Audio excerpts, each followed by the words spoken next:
Good morning po. Tayo po'y mag-aral ng salita ng Diyos. The book of Ephesians, chapter 6, verse 17. Isuot ninyo ang helmet ng kaligtasan at gamitin ang tabak ng Espiritu na walang iba kundi ang salita ng Diyos. So, the full armor of God, part 3 na po tayo. Today, pag-usapan na naman natin yung dalawang armor. Yung pong tinatawag na helmet of salvation and word of God. So, bakit kailangan taglayin natin ito sa ating mga buhay, mga kapatid? Kasi si Satan po, isa sa kanyang chief weapon, ay yung panatilihin tayong ignorante, sa ating kaligtasan at sa salita ng Diyos. Doon siya nagtatagumpay pagka ang mga believers o maging ang hindi mananampalataya, ignorante sa mga katotohanan ng salita ng Diyos. Sabi sa Hosea chapter 4 verse 6, malinaw po dyan na my people perish because they lack knowledge. Kaya si Satanas gusto niya maging ignorante tayo sa mga katotohanan patungkol sa ating kaligtasan at sa mga katotohanan nagpapatutuo kung sino tayo kay Kristo Jesus. Kaya alam niyo po, sabi sa Ephesians chapter 4 verse 18, ang mga di mananampalataya po, ito yung kalagayan nila. Sabi, they are darkened in their understanding and separated from the life of God because of the ignorance that is in them due to the hardening of their hearts. Sabi rito, malinaw na malinaw, na yung pong ignorance, yun po ang nagbibigay sa kanila ng madilim o na pag-iisip at they are separated from the life of God. Kaya alam niyo po mga believers, dapat po na tayo na kay Kristo Jesus na hindi tayo ignorante sa ating kaligtasan. Ang mga kasinungalingan na gustong-gustong sabihin sa atin ni Satanas kadalasan na itong ganito, pakinggan ninyo. You are not saved, You are not forgiven. Hindi ka pa napatawad, hindi ka pa ligtas, You are not a child of God, sasabihin niya, hindi ka pa anak ng Diyos. You don't have eternal life. You are still a sinner. Nothing changed. Gustong-gusto niyang ipaintindi sa atin yan na tayo sinner pa rin. At sasabihin niya, you are not blessed, you are not healed, you are not delivered. And you don't have the right, the authority, the power over the works of the enemy. Kita ninyo? Pero kung nagbabasa po kayo ng Biblia, kaya ang challenge ko po sa inyo, paghusayan niyo po ang pagbabasa ng New Testament. Kasi lahat po ng mga katotohanan patungkol sa ating kaligtasan, obvious po mababasa natin sa New Testament, especially sa writings ni St. Paul. Malinaw po, sinasabi that you are saved. Tayo yung mga anak ng Diyos at tayo'y naligtas na. Sabi sa John 3:16, Ephesians chapter 2 verses 8 and 9. We have eternal life. Yun ang sinasabi ng 1 John 5:11. We are forgiven. Napatawad na tayo sa ating mga kasalanan. At sabi ng Biblia, totally forgiven po tayo. Nilimot ng Diyos ang ating mga kasalanan at tayo'y pinawalang sala at tayo mga anak ng Diyos. Sabi ng John chapter 1 verse 12, tayo po ay tinatawag na Biblia na saint. Hindi na po tayo sinners. Ang iba lagi nilang gustong-gustong gamitin yung salitang I am a sinner, saved by grace. Hindi po ang tawag ng Biblia sa atin. Saint na po tayo, binanal. You are a brand new creation in Christ Jesus.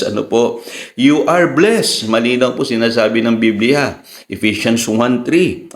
Delivered totally. Colossians chapter 1 verse 13.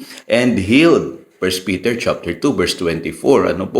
Ay isipin natin palagi na tayo po ay pinalaya na ng Panginoon sa gawa ng kaaway dahil tayo'y mga anak ng Diyos. We have the right as a child of God and we have the authority and power over the works of the enemy. Kita ninyo, pag di natin alam ito, kikilos tayo ng kakaiba, sa sinasabi ng salita ng Diyos. Mangyayari sa atin yung sinasabi sa James chapter 1, verses 23 and 24.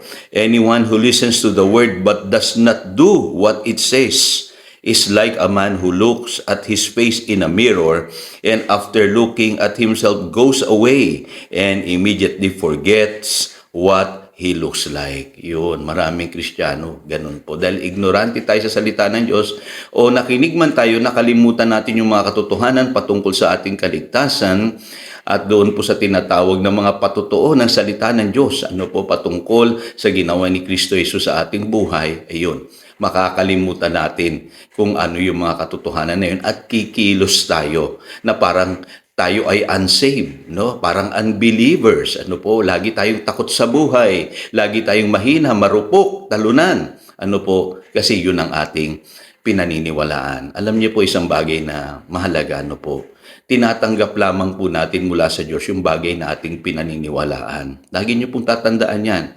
Nangyayari lamang po yung mga bagay sa ating mga buhay kung ito'y ating pinaniniwalaan. Yan po ang prinsipyo na mahalaga na dapat matutunan natin. Kaya si Satanas, ayaw niya na meron tayong paniwalaan eh. Gusto niya ignorante tayo doon sa mga bagay na ginawa na ng Diyos sa ating buhay, mga kapatid. Kaya paalala po yan. Dapat alam natin na tayo po ay saved at yung katotohanan ng kaligtasan, ano po, ay sinasapamuhay po natin. Ika nga we act as saved people. Ano po, namumuhay tayo bilang mga naligtas na mga anak ng Diyos. Ngayon, anong kaugnayan ng Word of God? No? Kaya ang Word of God, yan po ang weapon natin eh. Ano po? Ang sabi rito sa Hebrews chapter 4 verse 12, "For the Word of God is living and active, sharper than any double-edged sword. It penetrates even to dividing soul and spirit, joints and marrow. It judges thoughts and attitudes of the heart." Napakahalaga po ng Word of God kasi ang Word of God po ay parang espadang magkabilaang talim. Kaya nitong i-penetrate ang ating spirit, soul, and body. Kaya dapat po ang salita ng Diyos, yan ang manatili sa ating puso, sa ating espiritu, ano po, at ipamuhay po natin in order for us to grow. Ang problema sa atin mga Christians, hindi natin finifeed yung ating spirit. Ang spirit natin, ang pagkain po niyan ay salita ng Diyos. Matthew chapter 4 verse 4. Kadalasan ang pinapakain natin sa ating pong espiritu, sa ating isipan, o sa ating katawan ay yung mga kamunduhan, mga junk, ika nga, no? Mga natututunan natin sa sanlibutan. Ano po? Dapat po, Word of God, lagi ay pakain natin sa ating spirit, soul, and body. At sa Revelations 12:11, ang sabi, they overcame him. Ang tinutukoy pong him dito ay ang demonyo. By the blood of the Lamb and by the word of their testimony. Pansinin niyo ang Panginoong Jesus. Ano po, paano po ba siya nakipaglaban kay Satanas sa Matthew chapter 4? Lagi niyang sinasabi yung it is written. Kaya tularan po natin siya. No? May power po yung it is written. Kasi si Satanas, pag sinabi natin sa kanya yung salita ng Diyos, no po, tatahimik po siya. Ano po, dahil alam niya, yun ang katotohanan. Lagi nating sasabihin yung it is written, nakasulat sa salita ng Diyos na ako'y naligtas, ako'y napatawad, ako'y isang anak ng Diyos. Ano po? And then confess what you believe. Ano po? Mahalaga po yan. Sabi sa Romans chapter 10 verse 10, "For it is with your heart that you believe and are justified, and it is with your mouth that you confess and are saved." So wag lang manatili sa ating isipan. Kailangan i-confess natin. Napakahalaga po ng confession. There's power in confession. Ibig sabihin, nag-a-agree tayo sa sinasabi ng salita ng Diyos. Ano po? At higit sa lahat, act what you believe. Kumilos ka kung ano yung iyong pinapaniwalaan. Sabi sa James chapter 1 verse 25, "But the man who looks intently into the perfect law that gives freedom," yung Word of God pong tinutukoy dito, "and continues to do this, not forgetting what he has heard, but doing it, he will be blessed in what he does." Kaya napakahalaga po, ikilos natin kung ano yung ating pinaniniwalaan. Ano po? At yan po magpapatunay na we are living the testimony of the Word of God sa pamamagitan po ng ating mga kinonfess na katotohanan. So again, ito si Pastor Jojo, nagpapaalala.